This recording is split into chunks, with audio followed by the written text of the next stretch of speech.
Did you know that St. Luke's University Health Network, based in the Lehigh Valley, Pennsylvania, has been recognized by the U.S. government as the highest performing health system in the United States for quality? You heard right. St. Luke's #1 recognition affirms our status as the top leader among the most respected healthcare providers in the nation, including Houston Methodist and the Mayo Clinic. To state it simply, if you want to receive the best care when you go to a hospital, come to St. Luke's. Listen, all you New Yorkers. Taxi! Okay, man, we're looking around. This is the 77 WABC minicast. Well, important things happening in New York today. And with us today is the U.S. Attorney for the Southern District of New York, Clayton. Mr. Clayton, we have big items telling us about terrorism. You tell us. Well, John, today in the Southern District here in Manhattan, we presented a defendant who is charged with many terrorist-related counts, but most of all, supporting terror across Europe and attempting to support terror into the United States. These are many of the acts that you have seen across Europe attacking U.S. interests, European interests, and as set forth in the complaint unsealed today, acts inside the United States that were attempted at targets motivated at our houses of worship, but most of all, motivated to instill fear and division in America. And I am so proud of the FBI.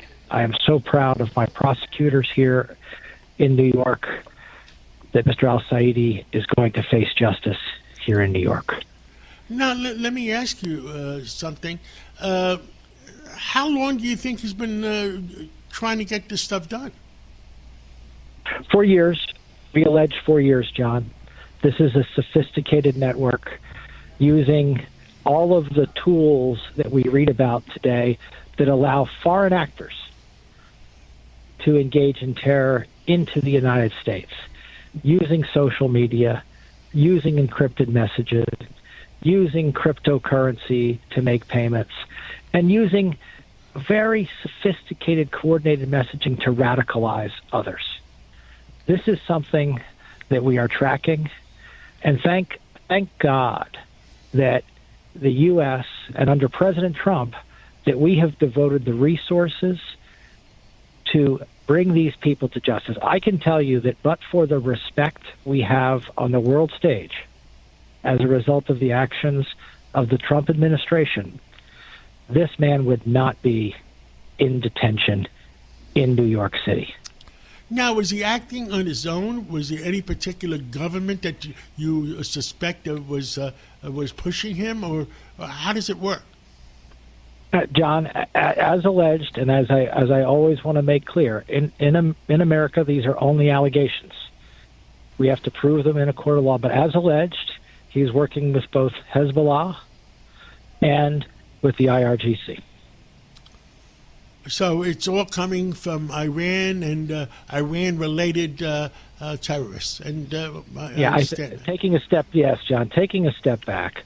What do we know? And let's not forget this: that Iran used the money that they generated from selling oil for over 40 years to sow terror and dissension in the United States and in Europe and in the Middle East. And we now know that to a certainty.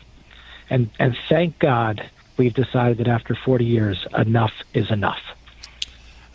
Jay, we have so many problems in our country. Who is paying some of these protesters? I mean, some of them don't show up because they're not getting paid. They're getting paid.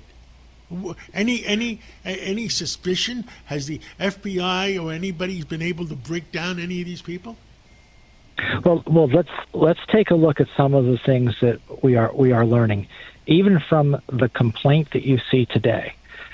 You see that foreign financed activity is directed into the United States to sow the seeds of dissension in the United States.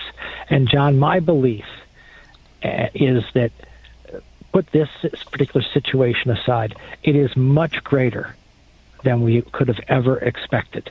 The amount of foreign money flowing through various channels, including entities posing as nonprofits and charities and having a public purpose, that are actually conduits for dissension, is something that we need to bring to a stop. Do we have enough troops to do that? I mean, it seems like so many people have gone through the borders and during the past 4 years before President Trump 47 got in. Do we have enough troops? Do we have enough U.S. attorneys that are dedicated to be able to do that? We are doing so much more than we were several years ago, including using artificial intelligence tools and data.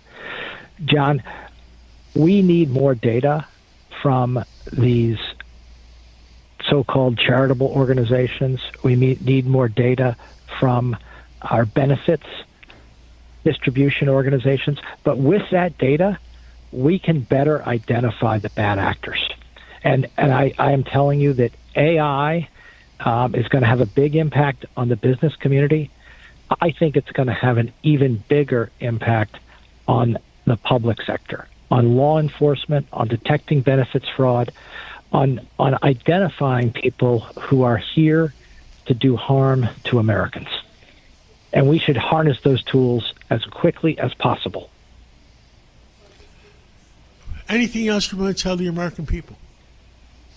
I want to tell the American people that at the Justice Department, at the Southern District, at the FBI, at the State Department, and all the way up to the top of the White House, to President Trump, that there are people working every day around the clock to protect them from actors like we're talking about today, to protect them from the cartels. John, just last week, we indicted a number of members of the government of Sinaloa, the state in Mexico where the Sinaloa cartel is centered. Those people are clearly looking to do harm to our fellow citizens, and we're going to stop it. Jake Clayton, United States Attorney for the Southern District. Keep fighting for America. Thank you so much for what you're doing, and God bless you. And let's save America, Mr. Clayton. Thank you so much. Thank you, John.